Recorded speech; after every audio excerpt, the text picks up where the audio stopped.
All right, welcome. Today we have a conversation with Dan Healy, who just completed the Dad-Bod program, and it's a brand new program that HYT is going to be launching soon. It's an 8-week program that is virtual completely. Dan and I have been working together over the past 8 weeks, and we're going to be going through a series of questions that Dan will be sharing his experience, both from me coaching him as well as him actually going through and executing the program. And we'll talk a little bit about his before, after, his journey along the way, and his next steps forward. Dan, welcome. Coach Sanchez, what's going on? Hey, Dan, good to see you, man. You look a lot leaner. I feel leaner, man.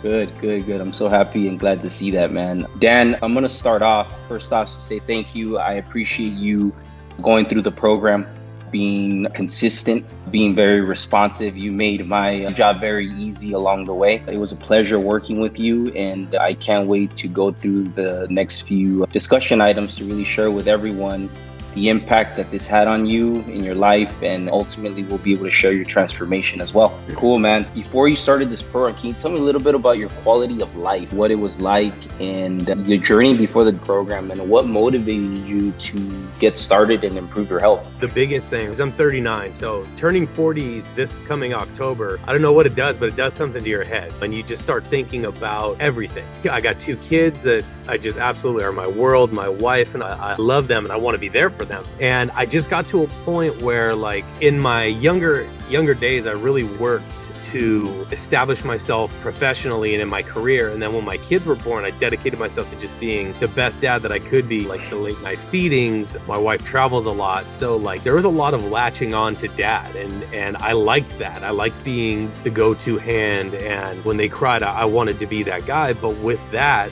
definitely comes a lot of personal sacrifice. And it doesn't feel like sacrifice because you feel like you're giving everything you got to everyone, and you are tired making lunches, making dinners, helping around the house, being a good husband, being a dad. And my kids are active. We all play sports. My son is big into baseball. My daughter's done soccer. It's all that. I'm always coaching. I'm always playing.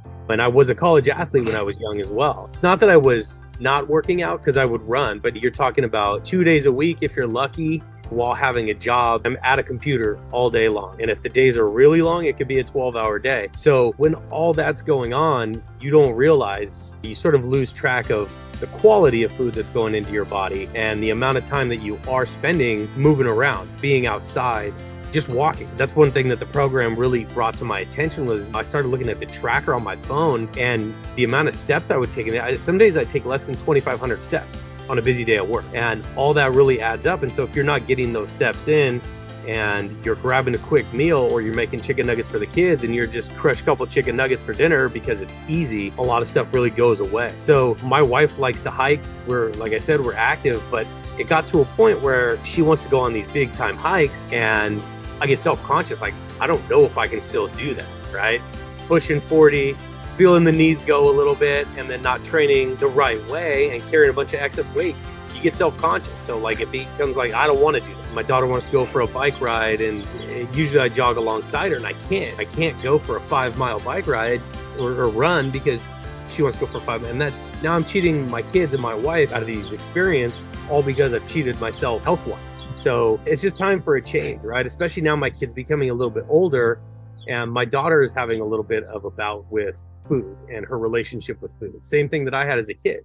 I still want to be the hand that they can go to, but how can they trust that hand if I'm not doing what I need to do? I don't want to be you don't rule with an iron fist. You got to be the example. Don't talk about it, be about it type. Right. No, that's very helpful, Dan. Thank you for sharing that. So when I described to you the Dad-Bod program, I really emphasized that this program was really catered towards dads, really for the sole purpose of trying to help you get healthier, get fit, change your lifestyle, but do it in a very efficient manner, considering the fact that you have a family, you have certain obligations, you have a job, you have a wife, you have kids, etc., probably some hobbies. So how do you fit all that in, but yet put in some work to get into shape, right? So really the program was really emphasized around really just efficiency, really working smarter, not harder, being smart with your nutrition, not spending countless hours in the gym. So what were your initial expectations? Because I walked you through that, and talk to me a little bit about, like, okay, you started And what were your expectations of the program once you got a couple days in, and then eventually as the weeks progressed? So I think the initial expectations were really, you hear, anytime you start working with a coach or a trainer or a dietitian or anything like that, you're like, oh man, it's just going to melt off, right? It's magic, and it's easy. It's going to be easy because it's just going to happen. So in a way, I probably took it for granted, right? And not that there wasn't going to be hard work going in, but I was just like, it's going to happen. And it did happen in that first week. I want to say like the first week I lost like anywhere 4 to 6 pounds, I think. I don't have the numbers exactly in front of me, but I was like, oh, this is great. And I just remember thinking, oh, 6 pounds a week in 4 weeks, and do the math, and it's gonna be butter. I'll be Brad Pitt by July. But it didn't happen like that, because one of the things that this program really taught me is that this isn't a crash diet, right? And you really drove that home for me, and it was good to have a coach tell me that, because I believe that's why these things fail. So having those expectations that in I want to say it was like week 2, week 3, I just flat out plateaued, right? Everything left, and it's like, okay, so maybe everything that I lost was like inflammation, and you start to second guess, like, oh, this isn't working for you, and you don't know, and whatever. And if I was on my own, I probably would have been like, screw it. Grabbed a beer, had a piece of pizza, and been like, well, I tried, right? But to have you there, even like the little things, man, like the voice memos or something that was new. I'd never done any of that before, but it was convenient because if you sent it in the morning, I could either listen to it real quick before I had to jump to a meeting at work or do anything like that, or if I got to it later in the afternoon. And it was always very positive, and it was always like, this is normal. Bodies do what bodies do. And it was wild because expectations, like I said, for weight loss and for these programs are that it's just going to fall off and you're never going to look back. I felt like this was a real approach because I've done those things. I've done the keto stuff, done low carb. I put a bunch of miles in the gym and on the streets, and it falls off, but then it comes right back because it's hard to keep those paces up. And so when this wasn't working and you looked at me and you said, I don't think you're having enough calories, and you knew I wasn't doing my cheat meals, right? Because as an overweight person that's trying to lose weight, you associate cheeseburgers, you associate these things with weight gain. And I associated everything with weight gain. Like I said, sitting in my office, there were days I felt like if I took too many deep breaths, I was going to put on a pound or 2. And it's just because I was so inactive. So to have this now where it's like I'm reaching out and you're saying eat a cheeseburger, and then within the next few days I'm down 1.5 pounds, and I'm not like yearning for a burger. I'm not yearning for a Snickers bar or whatever it is. I'm literally just doing the best I can, and good things are happening. No, thank you for sharing that, Dan. How did the flexible nutrition plan, right, and the daily weight check-ins that I kind of conducted throughout the 8 weeks impact your progress staying within the plan? So you mean from a standpoint of seeing the number on the scale, or you mean checking in with you, like talking? No, like logging your weight daily and putting it in the shared notes, and me reviewing it and checking in with you on a daily basis and giving you real-time nutritional guidance or coaching to either tweak or reiterate, hey, look, you're doing the right things, just be patient. Things are going to settle down and keep on track, kind of thing. I think it was pivotal, to be honest, especially so early on. I did hit that plateau, and you said, we're like, hey, we're going to cut a meal and see what happens from there. And like from day 1 that we did that, the weight started to progress and everything started to happen again. So like you sort of have, like anybody who's going to go on any sort of a weight loss journey, and the scale can either be your best friend or your enemy, I feel. And at times it was both with this, right? You wake up and you're down 1 pound, you're down 2 pounds, and you're like, man, this is great. I can't wait to do this again. And then you have quite the opposite, where you see the same number for 2-3 days and you're like, why am I doing this? Nothing's happening. And I mean, these 24-hour spans of weigh-ins feel like an eternity, right? And when you have a good day and you get the note, you get the text, hey, good job, keep it up, do this, do that, or you're having a rough day and you're like, hey, don't get frustrated, this is normal. I told you this was gonna happen.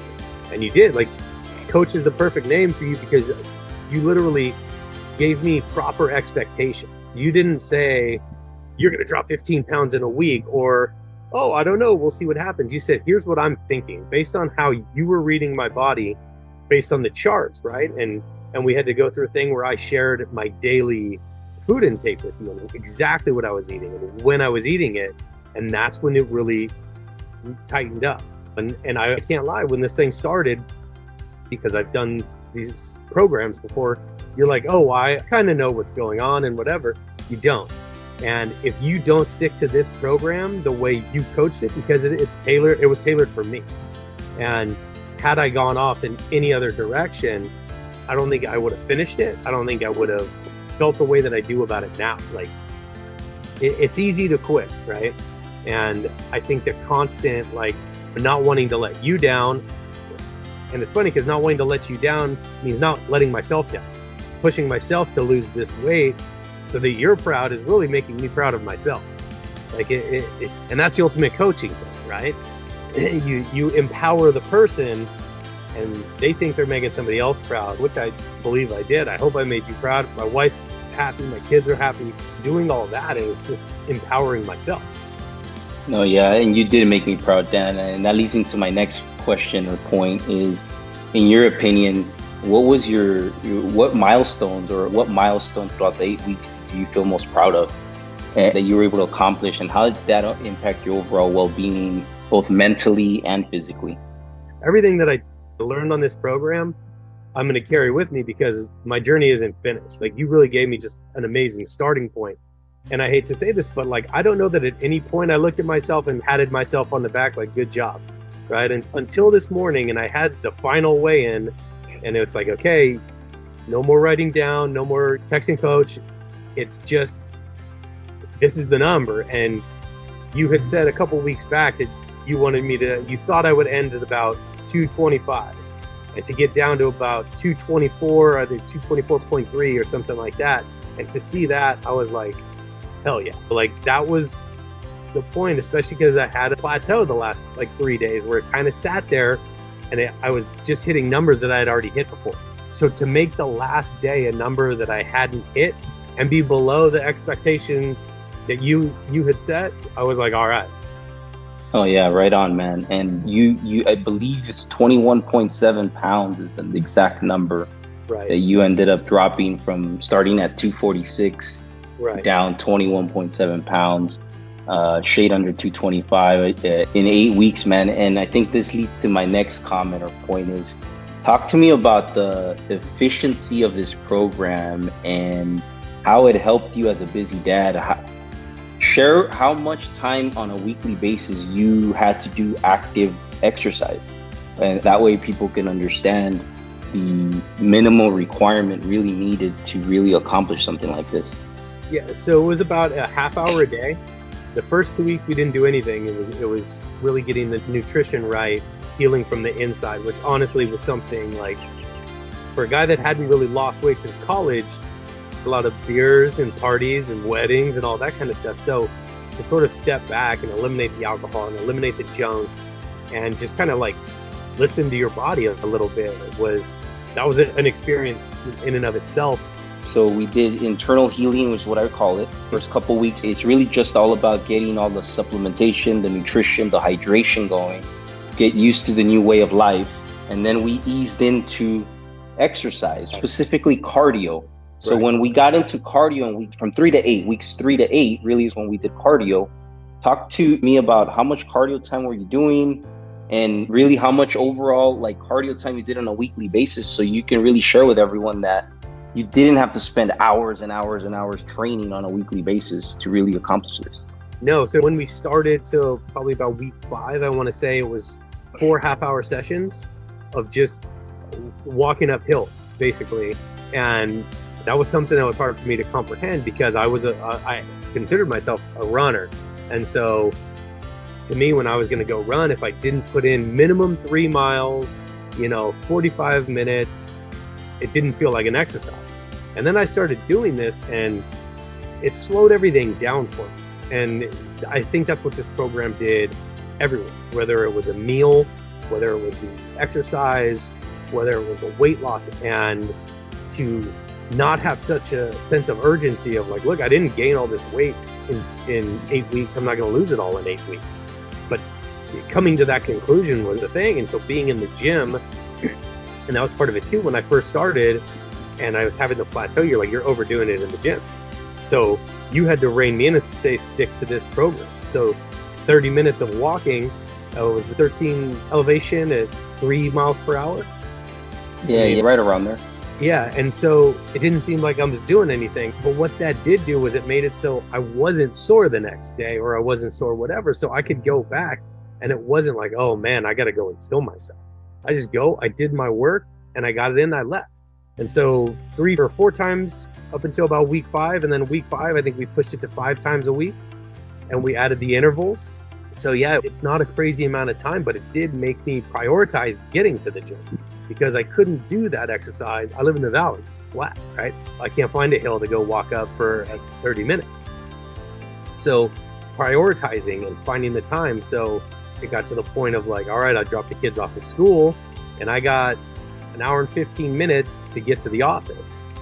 So it just like meal prep, pre-pack the bag, go to the gym, hit a shower, go to the office, and I'm done. Or if I couldn't get there before, like sometimes my kids have Monday morning meetings or assemblies or these things. So go drop the kids off at school, run to the office. I still have the bag. I could stop on the way home. So the preparation really made it. And like I said, I wasn't hours in the gym. It wasn't sweating buckets and all the blood, sweat, and tears. It wasn't that program. It was just making it a part of my day. Right. No, I'm glad you said that because that's exactly right. That the intention of this program isn't that. Mm-hmm. And like I told you when you were getting frustrated early on, I said, Dan, I could easily prescribe to you a stricter nutrition plan, a more advanced training plan. But the program is really intended for you to kind of ease into it and really kind of layer it onto your daily lifestyle. And both from a nutrition, from a mindset, and from a training perspective. I mean, if you really think about it, the first 2 to 3 weeks, which I call internal healing, you really didn't do anything active-wise. It was really just about the food, keeping up with your supplements, and drinking enough water a day to kind of get your body prepared, right? You were preparing your body. Then weeks 3, 4, and 5, you were doing 2 hours a week of cardio broken down into 4 sessions, 4 30-minute sessions. And then week 6 to 8, we bumped it up to 5 sessions, 2.5 hours a week, and then we did interval type stuff. So if you really think about it, like it was 30 minutes a day, 4 to 5 times a week for about 2/3 of the program, right? Because 1/3 of the program, you really didn't really do anything. And this is all by design. And really, you alluded to this earlier in the conversation, is the program is really also intended as a father to kind of kickstart that fitness journey, that health routine, and establish good habits, both from a nutrition, mindset, and training perspective. And now that you're done with the program, you have a good baseline, a good foundation, and information and education about all these things, so you can start making informed decisions and you can start incorporating these things into your life while you still enjoy life. Which leads me to my next point, right? The flexible nutrition plan. On purpose, I left about 400 to 600 calories wide open on a daily basis and really empowered you to make decisions on your own and say, hey, Dan, this is part of the plan. You're going to have these calories that you can play with. Just don't exceed the 600 calories, but you have the availability and the option to basically make that decision on your own on what meal you want to have as your flexible nutrition plans. Can you talk to me a little bit about how that helped you from a mental perspective, how it helped you throughout the program, and how you maybe, I don't know, did you feel like that kind of allowed it to ease into it a lot better versus a very strict diet where you really had no wiggle room to do anything? Yeah, I think a lot of the diets and stuff that you go on is like, the second you tell yourself you can't do something, you immediately want to do it. This like just jumps in your brain, right?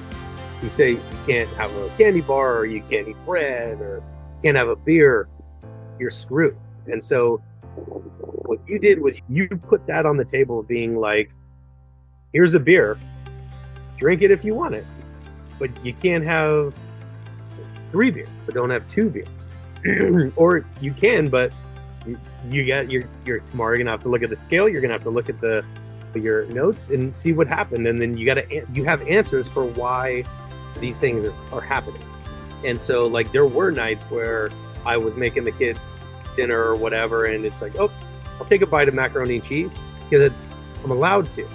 And sometimes I will say this though, in the limiting of it was the best part, because as a dad or just as a busy human being, when you're doing the prep, you're just boom, boom, and you don't think about everything that's going inside your mouth, or you don't think about everything you're consuming. You go to work, yeah, we'll have a beer, sure, have a beer, have some chicken wings, whatever. Oh, now I will go to the kids. And by the end of the day, like all these little things that you've put in aren't a meal that you've sat down and consumed. And so when it's limited to these little meals, you say, all right, well, I've had all my good meals and I know I'm doing what I need to. Now what do I like? I say treat yourself, but just kind of give yourself a little bit of a break.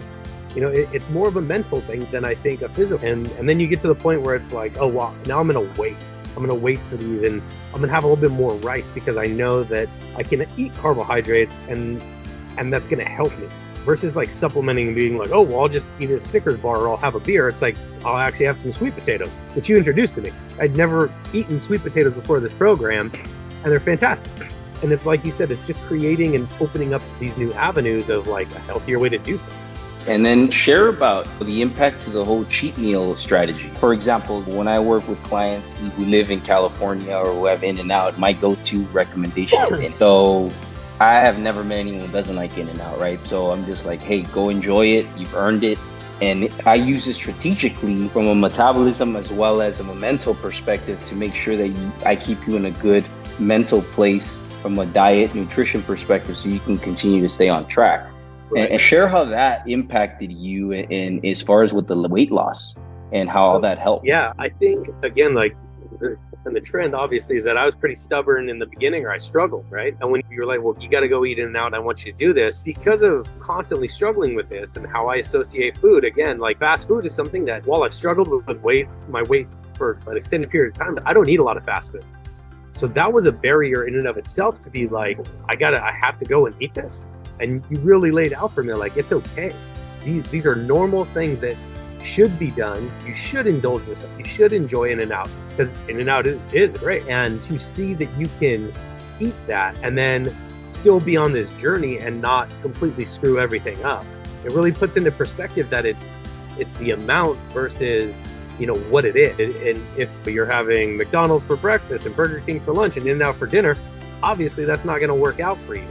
But if once every 5 or 6 days you're in a rush, or you need a burger, or you just want a treat, like, it's okay. And when I realized that, especially because I plateaued a few times, right? I just kind of had these like 3-4 day stall outs, even up to like 6 days sometimes. And you were like, go eat an In-N-Out burger. And I'm like, how is that going to help? And it always did. I can't tell you why, but it did. And it's actually what got me to my final weigh-in today. Was I had In-N-Out on Monday. Today's Thursday. I had a tough weigh-in Monday, Tuesday, Wednesday. Today, I'm like 4 pounds down from when I was struggling. And like you said, it's water retention. It's all this stuff, and your body adapts to what you're putting into it. So you got to shock it a little bit. I learned to enjoy those things, and I learned to embrace them and not be afraid of them. Because there's a lot of bad stuff out there, but just trust the process and be like, Frankie says it's good, and it's good. And the results prove it. How would you describe the program and your experience of going through the 8 weeks? And what would you say to dads out there considering the program? I think anybody that's thinking about it should just jump and commit, because I've been thinking about it for years. And the Dad-Bod program is one of those things where it's not emasculating, first of all, right? As a dad, and as an overweight dad, you sort of get knocked down, like, oh, you might be less than because you're not in shape, or that you're not as physically fit as you once were or ever wanted to be. But I think like this is just such an attainable thing. And as a dad, I think it's important for everyone to do this and be the example for their kids and themselves, because we're only cheating ourselves out of like the quality of life. And the Dad-Bod program, it's not bullying you into not eating. It's not making you feel less than. It's actually guiding you upwards, and it's giving you growth. And sometimes as a dad, as a man, you get to a point where you're where you are in your job, where you are in your family, and you get complacent. And to just continue to grow and learn something new. If you don't know how to lift weights, you can learn how to lift weights. you think how to do cardio, but maybe you've never done it this way. I've learned more in the last 8 weeks of quality foods and supplements that I would have never thought I would enjoy. And now they will be a part of my diet the rest of my life, for as long as I can perceive. Eating the oatmeal, like I already talked about, the sweet potatoes, all those things that are just like supplementing, rather than having a bagel with cream cheese, you get the oatmeal with that protein powder, the Cinnamon Toast Crunch protein powder. It's just like Cinnamon Toast Crunch.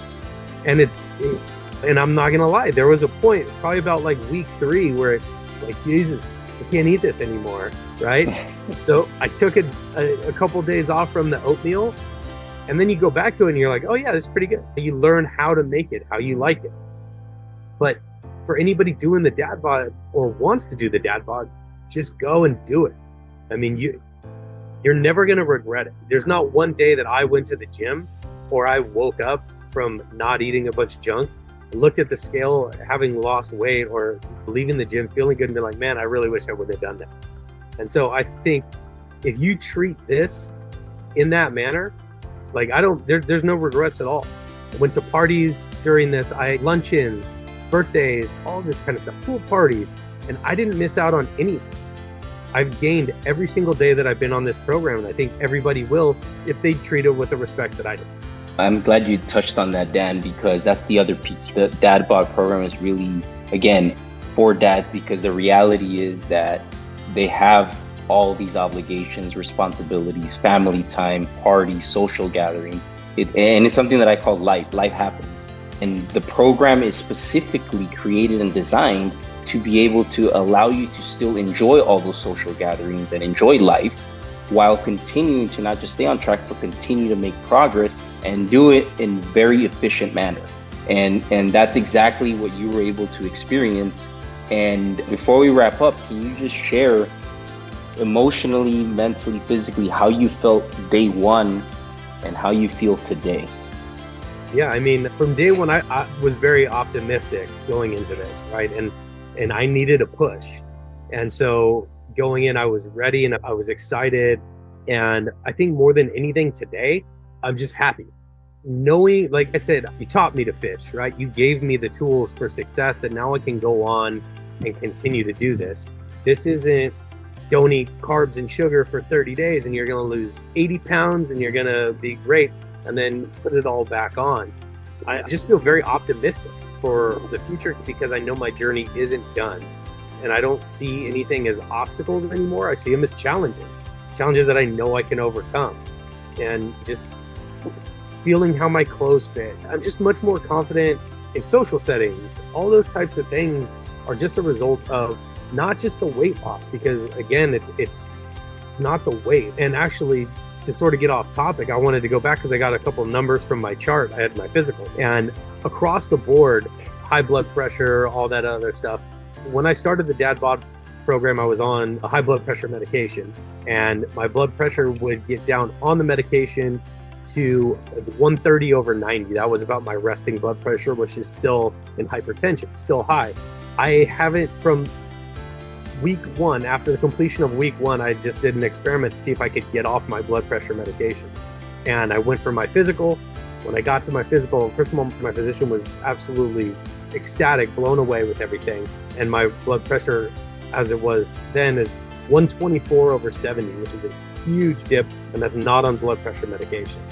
Even since that visit, I've lost another 6 pounds. I want to say I was about 231 when I went in there. And to go to the doctor's office and not feel like you're in the principal's office because I'm not taking care of myself, that's an amazing feeling. My cholesterol is still a little bit high, but it went from 242 down to 209. My LDL dropped 28 points as well. Like I said, I'm still up there, but I no longer feel helpless. I'm no longer going, okay, I'm at this point, I need medication for it. It's like, I'm at this point, so maybe in 4 more weeks, I'll be here and I'll be normal and I'll be off. But to get those results and to see my BMI index drop an entire category from like morbidly obese to obese, where it's like, oh, that's not something to celebrate, but it is, because I've been in that other stage for so long and I don't feel trapped in this current stage. I feel like I'm going way past all that. And it's just because of everything I learned. Like I said, you've given me the tools to continue to have the success. I was coached, I wasn't dictated to. And that's why this worked. No, I'm glad you shared that, Dan. It's very powerful, and thank you for sharing all that. And I'm glad that you're on the right track. And I can't wait to share your before and after pictures with everyone. And again, it was a pleasure coaching you, working with you, and I look forward to continuing to help you down that path in any way I can. So thank you so much. I appreciate it.